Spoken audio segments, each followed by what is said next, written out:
अस्सलाम वालेकुम एवरीवन। आज हमारे साथ हैं नया फ़िल्म के एक नया आर्टिस्ट फवाद खान। तो फवाद भाई कैसे हैं आप, ठीक हैं? जी, अल्लाह का शुक्र है कुछ ठीक ही है, चल रही है ज़िंदगी। फवाद भाई नायाब देखी और नायाब को देखकर वाक़ई मज़ा आ गया, पैसा वसूल एकदम। मैंने अब जब अपना पहला रिव्यू करा था नायाब का, तो उसमें मैंने एक बात बताई कि जब मैं फ़िल्म देखने जा रहा था ना, तो मैं एज़ यमुना ज़ैदी फ़ैन देखने जा रहा था।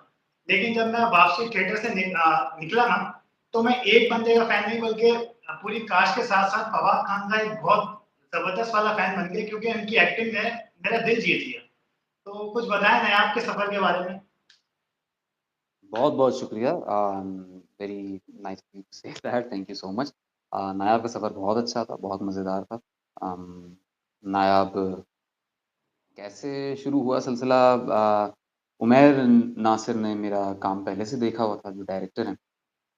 देखा हुआ से मतलब उन्होंने थिएटर पे मेरा काम देखा हुआ था, जो थिएटर मेरा चलता रहता है वक़्तन-फ़वक़्तन और ग़ालिबन उन्होंने कुछ वेब सीरीज़ वग़ैरह में भी कुछ देखा था।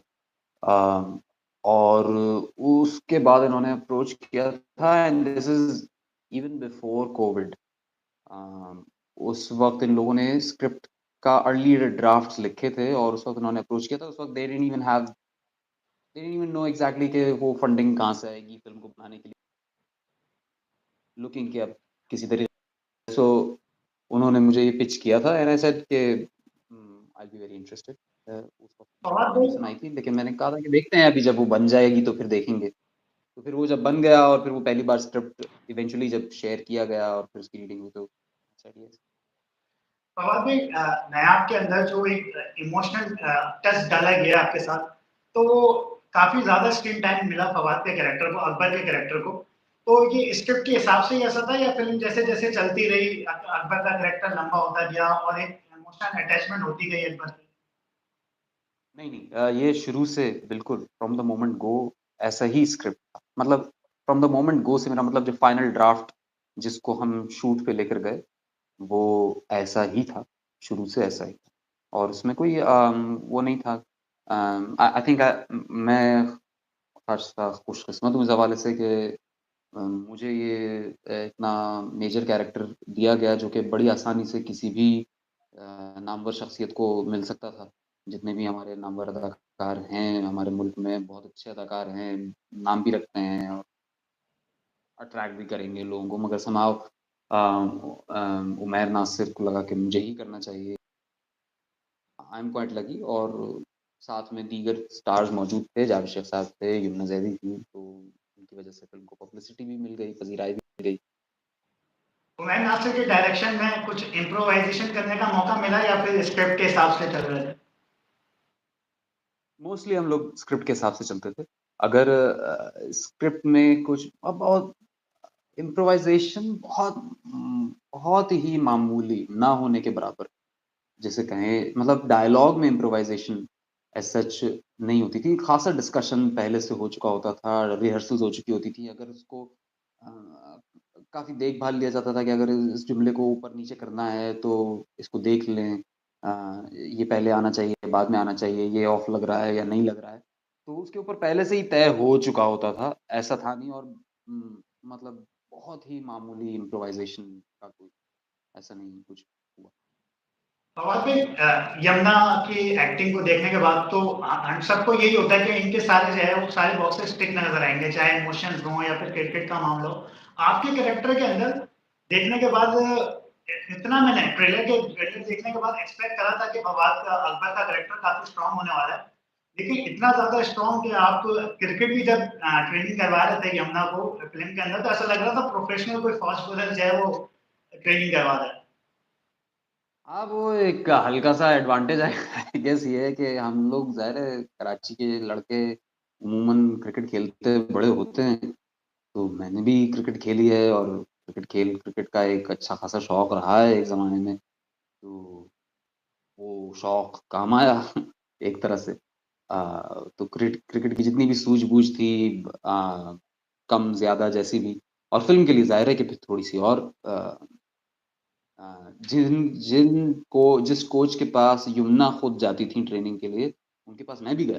ट्रेनिंग के लिए और कुछ क्रिकेट के बारे में बाकी बुनियादी बातें सीखने के लिए, रन अप कैसा होना चाहिए, किन चीज़ों का ध्यान रखना चाहिए, एक्शन में किन चीज़ों का ध्यान रखना चाहिए, हेड अप राइट होना चाहिए कि नहीं होना चाहिए थ्रो करते वक़्त वगैरह-वगैरह इस तरह की बुनियादी बातें इन सब के ऊपर काम किया हमने। यमुना दीदी के साथ काम करने में कैसा एक्सपीरियंस रहा आपका? उनके उनके कुछ कैरेक्टर के बारे में बताएँ कि पर्सनल लाइफ में वो कैसी हैं?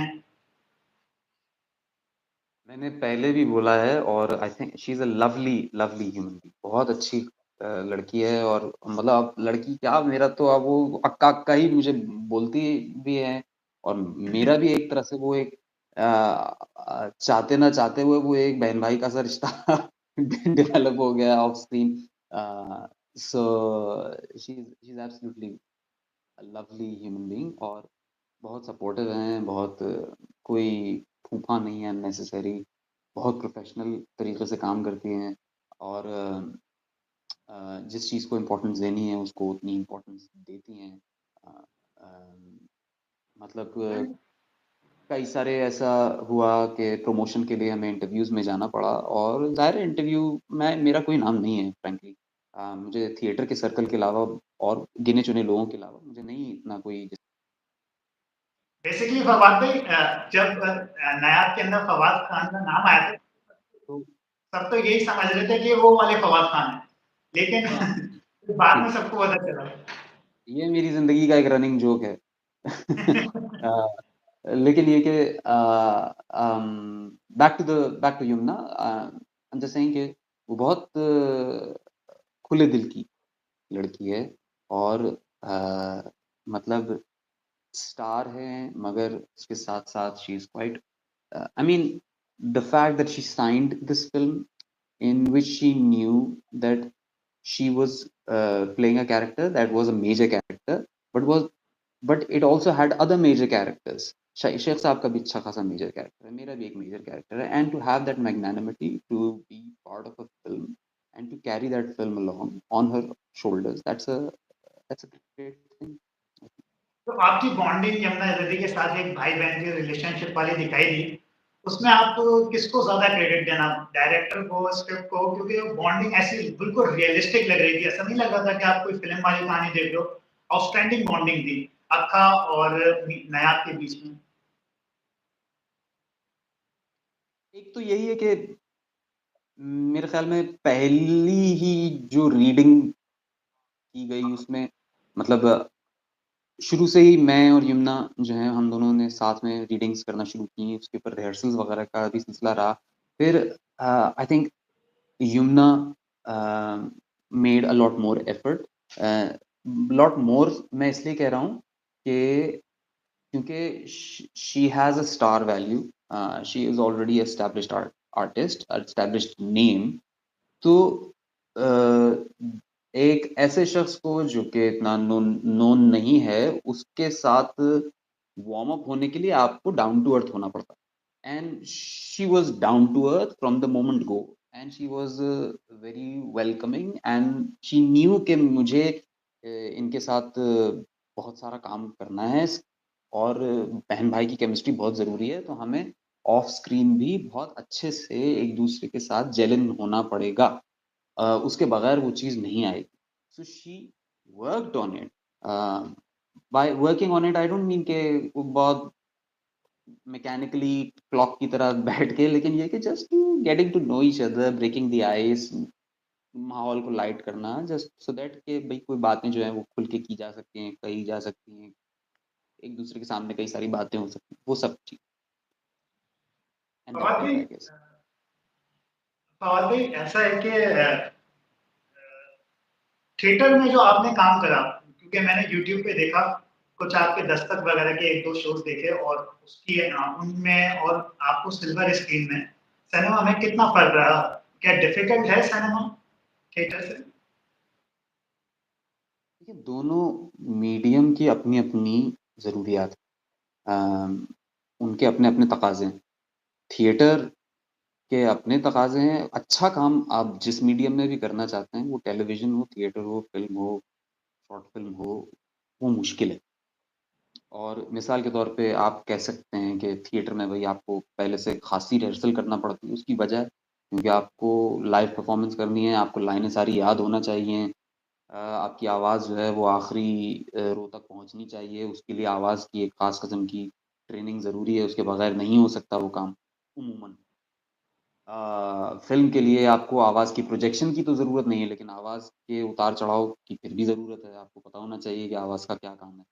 अम, फिर फ़िल्म जो है वो उमूमन क्रोनोलॉजिकल ऑर्डर में शूट नहीं होती है। खेल तो एक बार शुरू हो गया, तो जब शुरू हो गया तो ख़त्म होने के बाद ही ख़त्म होता है। सही है। सारा कुछ एक गो में चल रहा होता है, आप एज़ एन उमूमन सारे प्लेज़ ऐसे भी नहीं होते, कई सारे प्लेज़ नॉन लीनियर भी होते हैं। लेकिन उमूमन ऐसा होता है कि आप प्लेज़ में एक अम, एक मोमेंटम एक्सपीरियंस करते हैं, एक स्टार्ट, मिडल, एंड एक्सपीरियंस करते हैं व्हाइल परफॉर्मिंग। और फ़िल्म पे या टेलीविज़न पे कई बार ये मार्जिन नहीं होता आपके पास, आपको कई सारे क्लाइमैक्टिक सीन्स जो हैं वो शुरू में शूट करना पड़ जाते हैं, फिर उसके बाद आप जो है वो कहानी के इब्तदाई सीन्स को शूट करते हैं, तो वो हर चीज़ की। और फिर फ़िल्म बहुत माइनर मोमेंट्स को डील करती है, बहुत माइनर 4-4 सेकंड की, 3-3 सेकंड की चीज़ें बहुत मायने रखती हैं फ़िल्म पर। और थिएटर में भी रखती हैं मुख्तलिफ़ तरह से। सो कहने का मेरा मकसद ये है कि अ अच्छा काम करने की अगर कोशिश करना चाहते हैं आप, तो वो आपको मुश्किल ही लगेगा, भले वो मीडियम कोई भी हो। और भाई फ़िल्म के अंदर मैं यहाँ पे स्पॉइलर नहीं दूँगा, लेकिन एक छोटा-सा बताता चलूँ कि आपके कैरेक्टर के साथ जो एक बड़ा एंड में एक इमोशनल एंगल डाला गया, उसने मेरे को तो रुला दिया था। और मेरे साथ जो 2-3 फ्रेंड्स गए थे देखने के लिए, मैंने लिटरली उनको आज तक की फ़िल्म देखते हुए रोते नहीं देखा, लेकिन 1-2 आँसू उनके चेहरे पे भी थे। तो ये ऐसा पहले से था कि रुलाना है ऑडियंस को अपने कैरेक्टर से, इतना ज़्यादा इमोशनल ये कर ये दिया। ये तो राइटर का कमाल है। असल में बहुत सारे सवालात जो हम अदाकारों से किए जाते हैं, ये सवालात लिखने वालों से और डायरेक्टर से करने चाहिए कि आप क्या इसमें किस मैंने किस्म की डायरेक्टर चीज़ से चाहते सवाल थे? करा था। हुँ।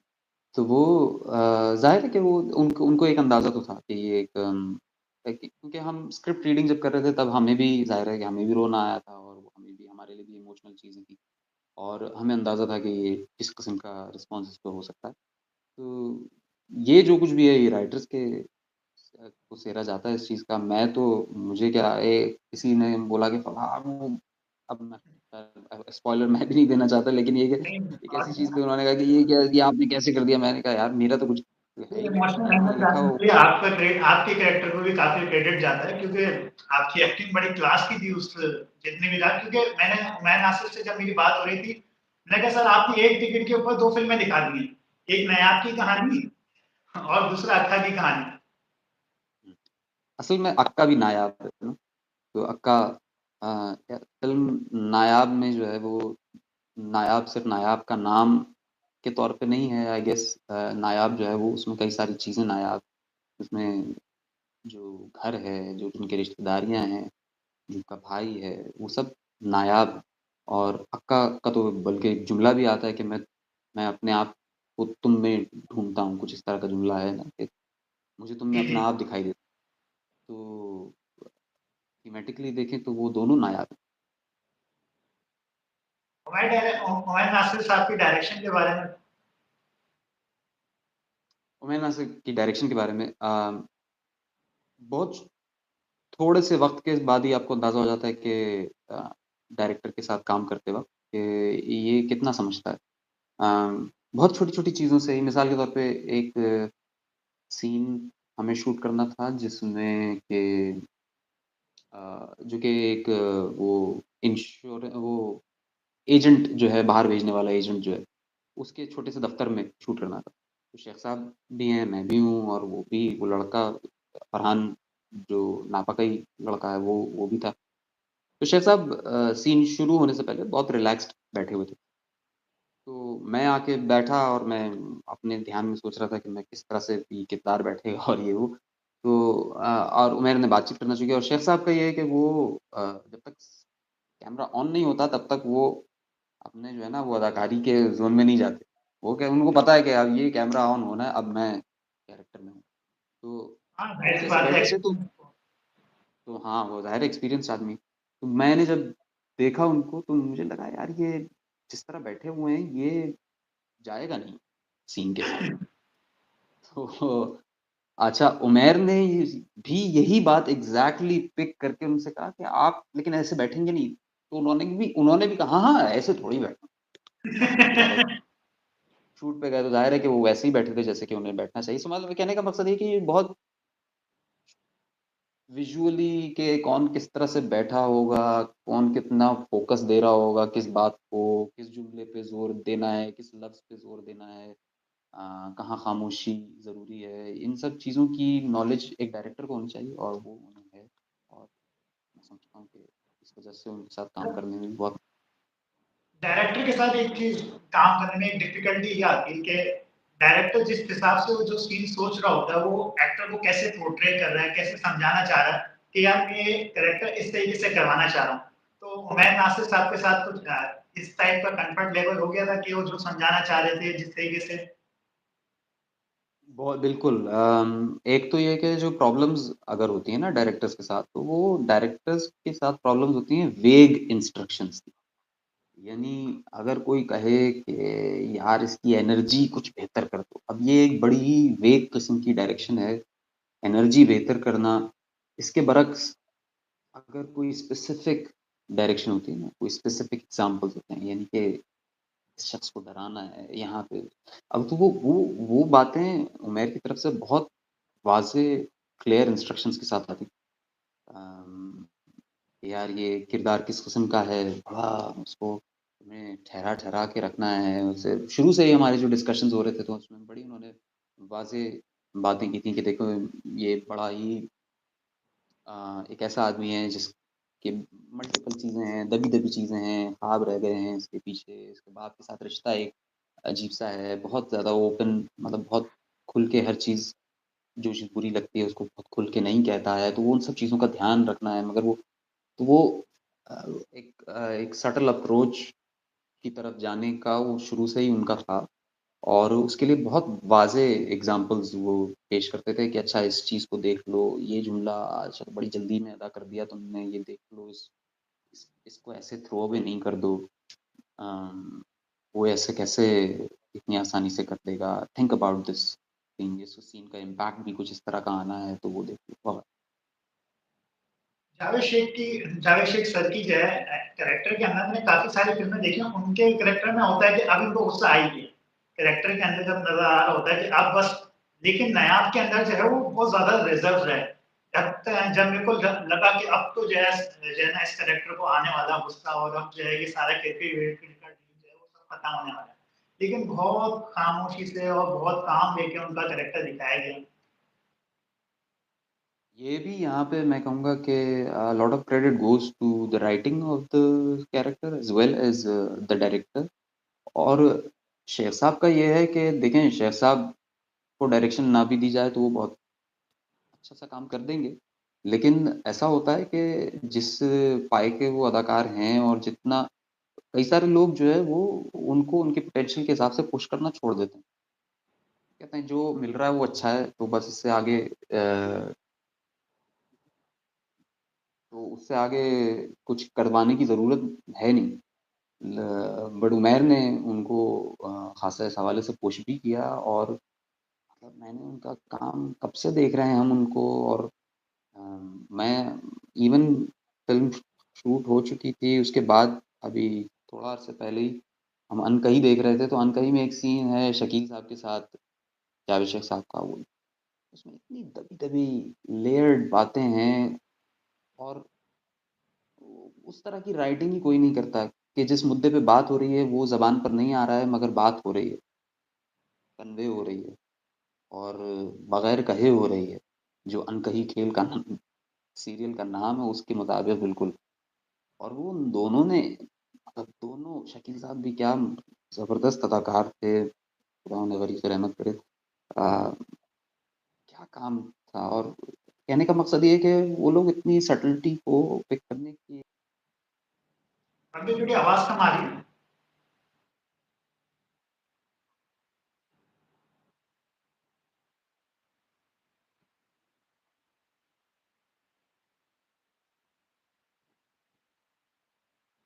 कमांड नहीं करते। तो वो मेरे ख्याल में वो दोनों चीज़ें हुई खासियत।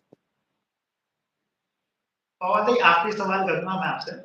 नायाब के अंदर एक फैमिली बॉन्डिंग जो नज़र आई है, वो बहुत बहुत कम फ़िल्मों में नज़र आती है। चाहे वो नौरीन गुलवानी का कैरेक्टर हो, नायाब का कैरेक्टर हो, अक्का का कैरेक्टर हो या जावेद अख्तर का कैरेक्टर हो या फिर जो नायाब की मदर का कैरेक्टर जो कर रही हैं।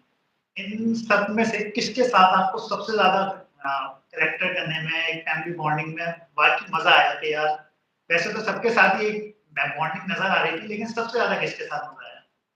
मेरे ख्याल में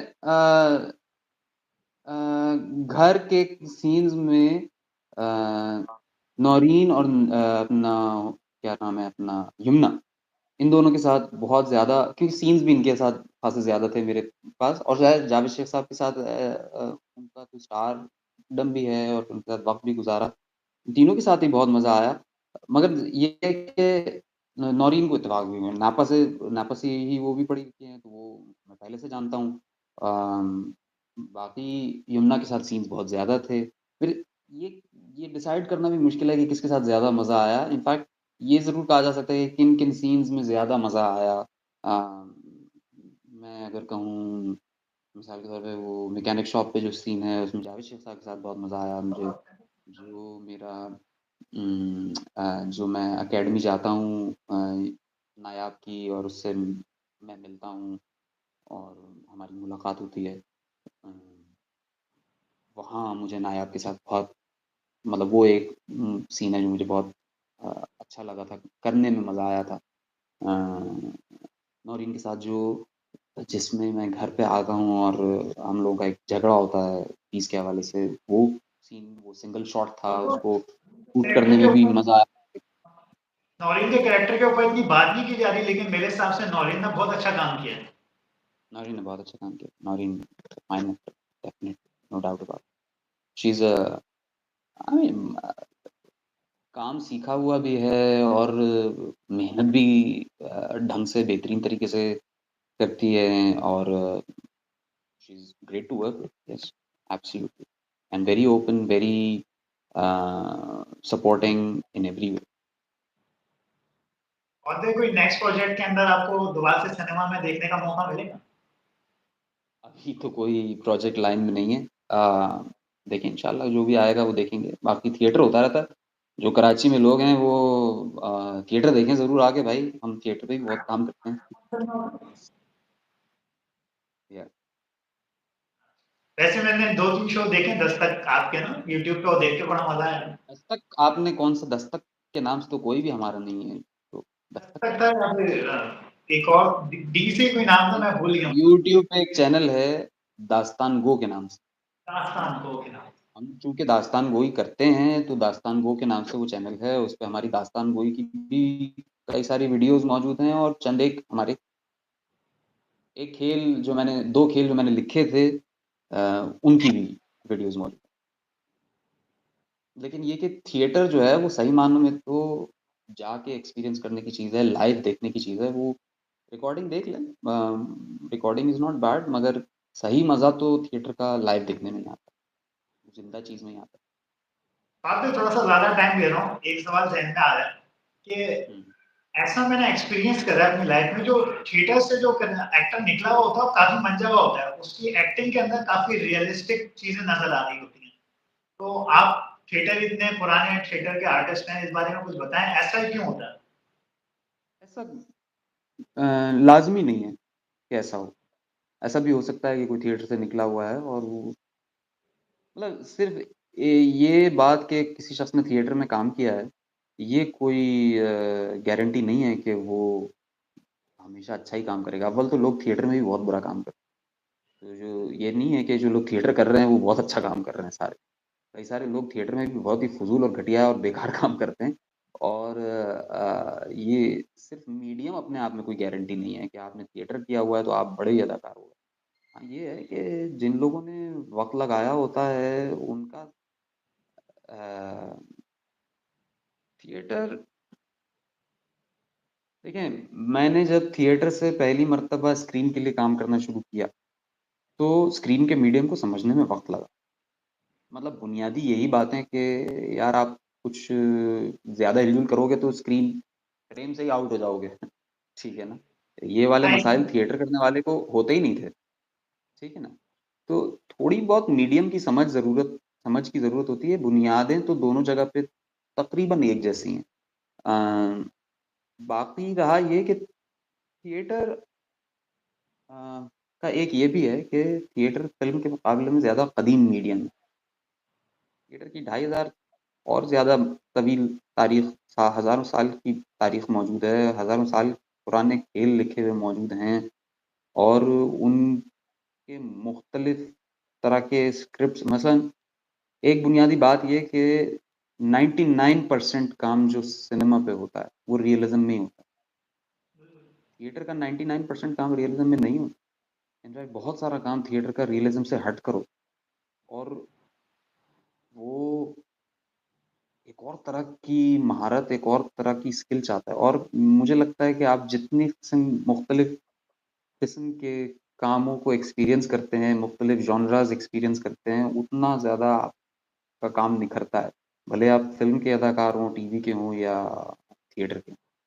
जितना ज़्यादा आपने वैरायटी एक्सपीरियंस की हुई है और उस वैरायटी में आप अगर पूरे उतर पाए हैं, ये तो बड़ी बड़ी बात है। सब लोग नहीं कर पाते। उम, कई सारे लोग जो है मिसाल के तौर पे रियलिज़्म में बहुत अपना सिक्का जमा लेते हैं, लेकिन उनसे कहा जाए कि जी आगा शेर कश्मीरी के खेल में काम करना है, तो वो डामाडोल हो जाते हैं। किसी को कोई शख्स होता है जो कि अ, आगा शेर कश्मीरी के खेल में बहुत अच्छा है, तो वो कोई इब्सन के खेल में इतना अच्छा नहीं होगा। तो ये सारी चीज़ें हैं। मुझे लगता है कि जमा हुआ, मंझा हुआ अदाकार जो है वो हर चीज़ पर कुदरत रखना चाहिए आइडियल, लेकिन ये कि सब जगह पे मुमकिन नहीं हो पाता। चलिए बाबू जी, आपका टाइम का बहुत ज़्यादा शुक्रिया और बड़ा मज़ा आया आपके साथ पॉडकास्ट करने में। और ऑल्दो ये मेरे लिए एक टाइम मूवमेंट भी है क्योंकि जब मैंने नायाब को देखा तो मेरे को आपका कैरेक्टर बड़ा मज़ेदार लगा। मैं आपका पहले से ही बड़ा ज़बरदस्त फैन बन गया था। बहुत-बहुत शुक्रिया, बहुत-बहुत शुक्रिया। असल में मेरी वालदा आ गई थी, वो अपना बैग लेके जाना चाह रही थी, तो मैं थोड़ा डिस्ट्रैक्ट हो गया। थैंक यू सो मच, आपके इट टाइम मीन्स का अ लॉट। बहुत-बहुत आपको भी मैंने खासे दिन बाद वक़्त दिया, आज इत्तेफ़ाक से वो सब कुछ हो गया और वो